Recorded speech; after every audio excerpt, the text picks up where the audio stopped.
Sabrina 70s comic, issue 32. Someone who knows Sabrina calls her baby when he's not dating her and tells her to come over and be amazed by his magic tricks. Harvey complains about him a lot right in front of him, and I guess he's got a thick skin.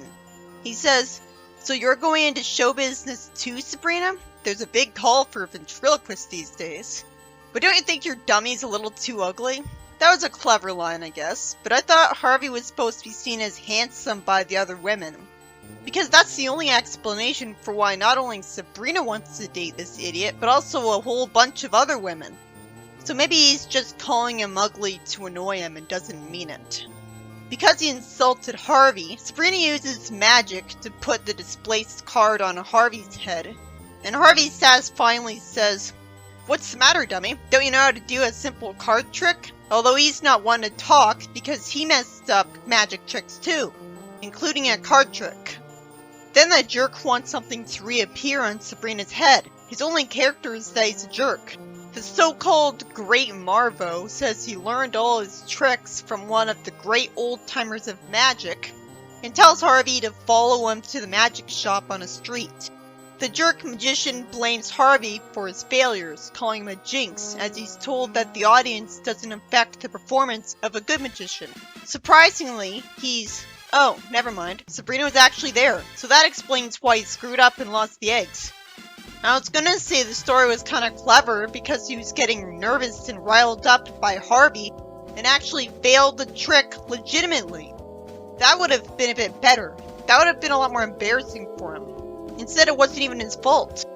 The story ends with Misto's eggs being his hat, and he's told he should get into some other line of work. Surprisingly, I get to see a comedy page about Salem. He sees a bunch of dogs, and exaggerates how many are all in one spot, as I wonder why he's so far away from Sabrina at a dog show. It turns out that he can practice magic too, so all of the dogs there develop a bad case of fleas. And that's it. That's a shame. We don't get to learn what Salem is in this comic yet. If he's a magical cat and not a witch cursed to be a cat, which would come off of the magical dog I saw earlier, then that would actually justify him having magical powers. That's just how all dogs and cats are in the witch world. The story would have felt better if the dog actually inconvenienced Salem first. Instead, they're all innocent victims. How seeing a witch abuse his powers is supposed to be satisfying. In the next story, a door-to-door warlock salesman advertises to Hilda a $500 automatic cauldron cooker with a timer on it. That sounds like a great common sense idea, so it's a shame he's being portrayed as evil. You'd think any witch would be able to use magic to make a regular cauldron like this. So that is a ripoff. He tells Hilda that with today's witch costs, it's a bargain, so she believes him even though he just wants her money, and says that if she can raise the money, she'll get back to him. He says that if she waits too long, the price may be higher. So now I'm finally gonna see how she makes her money, right? She says that she can't zap up money because that would be counterfeiting.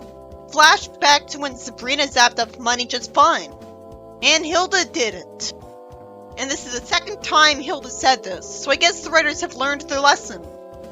Hilda wishes that she knew her and she could borrow some money. Then she finds out that Harvey won a $5,000 lottery. She hopes that she can get Harvey to lend her the money to buy that new cauldron. That'd be selfish of her. I thought witches paid for magical stuff with magical money, which they zapped up just fine. Or maybe that was just warping the money they had to where they wanted. How would Hilda be able to pay for something with regular money? I guess regular money would have some value to witches because they could still spend it on stuff on Earth. So why doesn't Hilda brainwash Harvey into giving her the $500? Instead, she overcomplicates things by saying she'll butter him up so that he won't refuse her. Or she could be Hilda and threaten him into giving her the money. It's sweet to see her being nice to him for once, so I'd rather see that. Come on in and make yourself at home. Here, sit in my favorite chair. I want you to be comfortable. Go ahead and put your feet up on the table if you feel like it. Harvey chooses this time to tell her that he's sorry he lost his pet white rats in the house. I guess because he was feeling guilty because she was being nice to him and figures that now is the best time to tell her because she's in a good mood. Hilda surprisingly doesn't get mad at him. That's impressive. She's that used to him. Either that or she's pretending not to be mad at him. She says, "Oh, think nothing of it, Harvey. These things happen. I understand. Let me whip you up a bunch of hamburgers and soda. I wonder if she'll make them taste awful." Sabrina asks Hilda if she's feeling okay and is suspicious of her. She's right in front of Harvey, so she can't just tell Sabrina what's going on. Even though it'd probably be simpler and smarter to just say to him, "I need your money." She could lie about what she needs it for. Harvey then asks for pizza and ice cream, and she naturally gets annoyed and tells him to finish what she gave him. Harvey says that he had Hilda all wrong and she's okay with him, somehow not figuring out that she's just trying to butter him up. Hilda then gets furious when she finds out that Harvey's uncle in Kansas won the money, because Harvey refuses to gamble on anything. Well, that was smart of Harvey. I'd expect an idiot to gamble. Hilda throws him out with a pizza on his head instead of simply asking what his uncle looks like so that she could see the photo of him and warping to his uncle to get the money.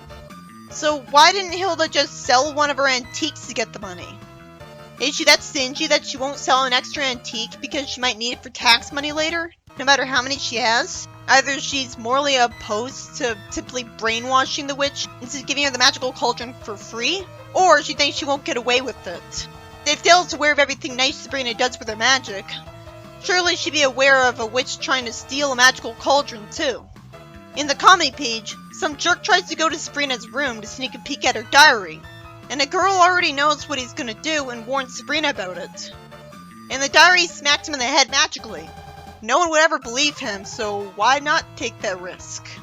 Still, she shouldn't have had a diary.